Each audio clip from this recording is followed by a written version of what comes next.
గత 10 ఏళ్లలో కేసీఆర్ గారి హయాంలో జరిగినటువంటి అభివృద్ధిని పక్కన పెడితే కనీసం ఒక్క పథకం గానీ వచ్చినట్టు కనబడతలేదు.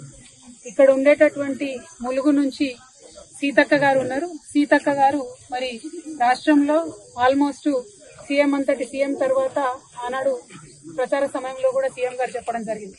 కానీ మరి అటువంటి సీతక్క గారు ఉన్న నియోజకవర్గానికి కూడా ఇంతవరకు ఆడబిడ్డలకు మరి మహాలక్ష్మి పథకం కావచ్చు, పెన్షన్లు పెంచుతామని చెప్పిన అవి కావచ్చు, నిన్నగాక మొన్న దారుణంగా వర్షం పడి ఆల్మోస్ట్ 3 మండలాలలో వరి కూడా దారుణంగా దెబ్బతిన్న పరిస్థితి.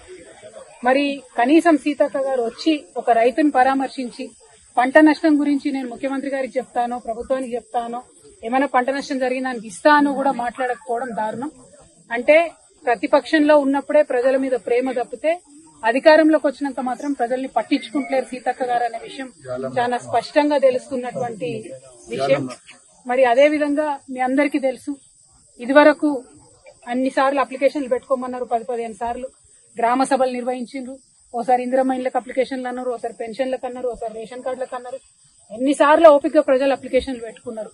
కానీ ప్రతిసారి అన్యాయం జరిగింది. పంట నష్టానికి గుండె ఆగిపోయి చనిపోయినటువంటి రైతు పక్క ఉంటే తనకు రావాల్సిన పథకాలు రాలేదని చనిపోయినటువంటి ఎస్సీ ఎస్టీ బిడ్డలు కూడా మరి ములుగు నియోజకవర్గంలో ఉండడం, సీతక్క గారు అయినా కూడా పట్టించుకోకుండా సీతక్కను వేయడం అన్నది నిజంగా కూడా చాలా దారుణమైన విషయం.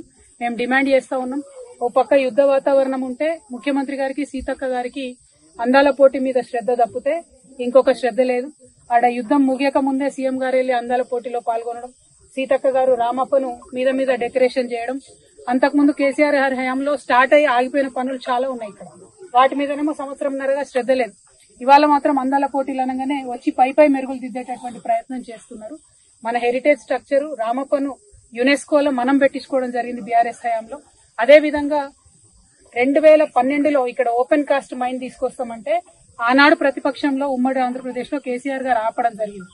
మళ్ళా కాంగ్రెస్ ప్రభుత్వం రాగానే మళ్ళా పివి నరసింహారావు ఓపెన్ కాస్ట్ తీసుకొస్తామని కరెక్ట్ గా రామప్పకు 5 కిలోమీటర్ల దూరంలో ఉంటది. అక్కడ ఓపెన్ కాస్ట్ మైన్ పెట్టి బ్లాస్టింగ్ చేస్తే రామప్ప టెంపుల్ కూడా ప్రమాదం ఉంటది. దీని ఎట్టి పరిస్థితులలో బీఆర్ఎస్ పార్టీ ఒప్పుకోబోదని చెప్పి మేము హెచ్చరిక చేస్తా ఉన్నాం. ఆ పనులు ఏవైతే మీరు మొదలు పెడుతున్నారో వాటిని తక్షణం ఆపండి. ఇంకా వేరే చోట ఓపెన్ కాస్ట్ ఉన్నది, సింగరేణి మీద కేసీఆర్ గారికి చిత్తశుద్ధి ఉన్నది, వారికి ఒక ప్రేమ ఉన్నది. కానీ రామప్ప గుడికి నష్టం జరిగే విధంగా మాత్రం చేయవద్దని నేను ప్రభుత్వాన్ని డిమాండ్ చేస్తా ఉన్నాను. Thank you. జై తెలంగాణ.